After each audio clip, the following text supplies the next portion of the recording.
Hello, welcome back. I'm Statman Dave, and today we're going to be looking at who should replace Unai Emery as Arsenal manager. Remember to subscribe if you're new and like that goddamn video and turn the notification bell on so you don't miss out any of this content. This video is brought to you with Coral. Anyway, let's get this party started. After a good start to his Arsenal career in the 2018-19 season, Unai Emery has since gone on a bit of a wobble, finishing 5th in his first season in the Premier League, losing the Europa League final and finding his side 8 points clear off the top 4 after just 12 games. The tactical identity he had at Sevilla isn't being implemented at Arsenal, and whilst the squad has got the likes of Bellerin, Tierney, Torreira, Guendouzi on paper that should be able to get the tactical identity across, Emery just isn't playing them all together, and he's making the same mistakes again and again. Unai Emery seems to be on borrowed time, whilst the board claim to 100% be backing them and wouldn't make a decision on his future until the end of the season. That almost seems like a death sentence for any manager. The board are basically saying if they don't sack him mid-season, they'll sack him at the end of the year if things don't improve, and you can't really blame them. So with all that considered, we're going to be taking a look at which candidate would best suit to replace Unai Emery as the next Arsenal manager. The biggest problem Emery faces at Arsenal is recruitment. His two best players, Lacazette and Aubameyang, are both strikers and not wide forwards, doing their best work as a lone striker or in a two-man strike force, whilst their record signing, Nicolas Pepe, exclusively plays as a right winger. So to get the best out of Arsenal's attacking lineup, you need to reduce the effectiveness of one of their stars. Considering the form of Pepe since moving to England, you'd imagine that a two-striker system would be favoured. The first candidate is something of a quick fix, Max Allegri. Allegri has used a number of different tactical setups during his time in management. At AC Milan, where he won Serie A in his first season, he set them up in a 4-4-2 diamond. Allegri would either use a regista or a ball winner in defensive midfield, Gattuso and Seedorf in central midfield, and Kevin Prince Boateng playing behind Zlatan Ibrahimovic and Robinho. After 4 seasons with Milan, Juventus came calling. He won 5 back-to-back titles with La Zebra and made 2 Champions League final appearances, eventually losing both of those, which kind of led to him leaving Turin. In terms of formations, during Allegri's first seasons at Juve, he adopted Conte's 3-5-2, but also brought his 4-4-2 diamond to Italy's most successful club. On their run to the 2015 Champions League final, Juve played this system, with Allegri using Pirlo as a regista again, and using energy in attacking midfield, this time in the form of Vidal. Unfortunately, Juve were facing MSN, one of the greatest front threes in football's history, which was a bit too much for the Bianconeri. On to the second final in 3 years, Allegri had moved the side on to pretty much a 4-2-3-1, 3-4-1-2 hybrid, with Mario Mandzukic playing as a wide target man and 2 fullbacks on the right flank.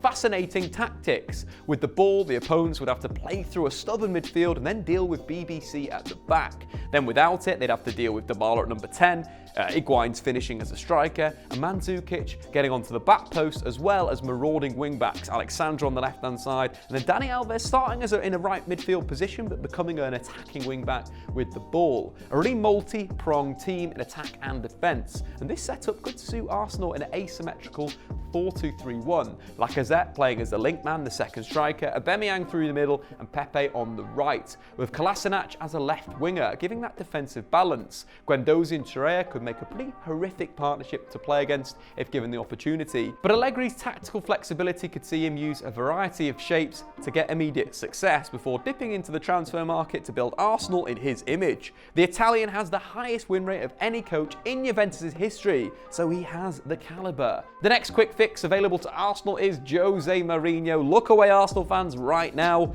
But the former Manchester United and Chelsea boss is a serial winner. Despite his final seasons at Manchester United and Chelsea being really poor, he got results from day one, winning the League Cup and Europa League in his first season at United and winning the Premier League in his second season back at Chelsea.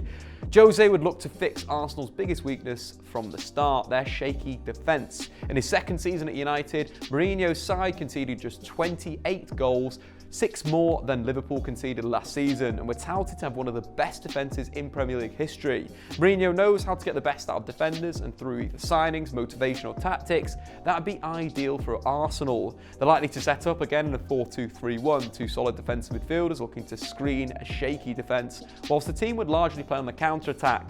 Aubameyang, Lacazette and Pepe would start across a front 3, but would play narrow, almost as 3 strikers. He'd stop Socrates from building from the back and either giving David Luiz that responsibility or going along into the channels. He'd get Bellerin and Tierney in from day one. The question marks would be over the number 10. Ceballos could create a midfield 3, or he could bring in a new signing, or even Mesut Ozil reborn over the Portuguese tactician. In the 3 seasons at Real under Mourinho, Ozil registered 47 assists and scored 19 goals in just over 7,000 minutes, a ridiculous rate of a goal or assist every 109 minutes. Mourinho could definitely bring a form of success to Arsenal, but it might not be enough to sort of bring together the divided fan base. But the recruitment would have to get a lot better, almost giving a free rein for him to pick the defenders, in which itself is not a guarantee to success in the long term. On top of that, they'd have to get him out before he started his 3-yearly meltdown, which would probably come too soon before success came to Arsenal. Something of a medium-term option would potentially bringing in Spain manager Luis Enrique. The former Barcelona man would definitely bring an identity to the club, but it'd take at least a season maybe to implement.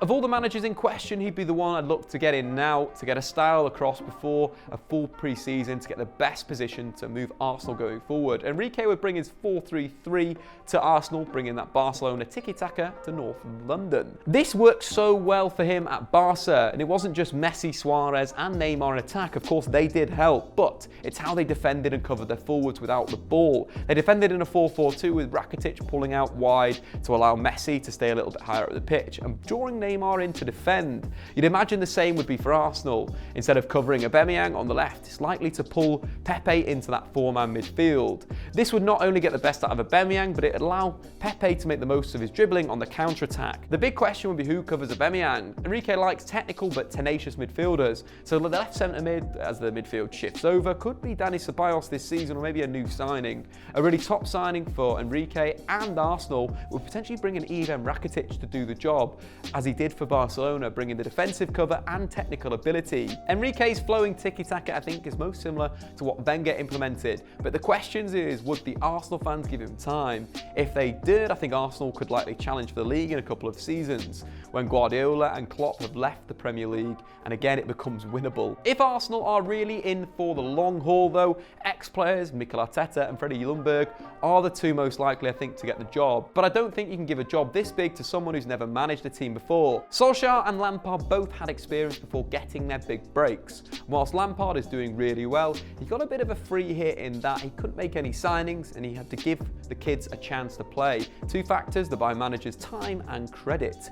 He's also not really run into any problems at Chelsea yet, so it's difficult to conclusively say how well he's doing. I think Arsenal should look past their ex-pros for now, and if they had to go for one, it'd be Mikel Arteta, considering he was the closest to replace Wenger in 2018. But if it were up to me, I'd be going all out for Jesse Marsch. The RB Salzburg manager has shown himself to be a really tactically astute manager that braces his system, playing around 2 strikers, perfect for Arsenal's main men. He either uses a 4-4-2 diamond, a flat 4-4-2, or a back 3 in a 3-5-2 or 3-4-1-2. Systems that Arsenal's current squad have used and more importantly look good in. Marsch is a forward-thinking modern football manager that looks to play high-octane football on the front foot. Just take a look at the 4-3 defeat at Anfield, where his team were 3-0 down after 36 minutes and managed to bring it back to 3-3 through great tactics and an inspirational half-time team talk. If Marsch wasn't on the cards though, I think Allegri would be the smartest appointment, given Arsenal's immediate success while still building for the future. But anyway guys, what do you think? Who should replace Emery? Allegri, Mourinho, Wenger, Enrique, Marsch, or even bringing back Arsene Wenger? Let me know in the comments below. I've been Statman Dave. See you later. Till next time. Thanks for watching. If you've enjoyed this video, why not check out some more content on the Statman Dave YouTube channel.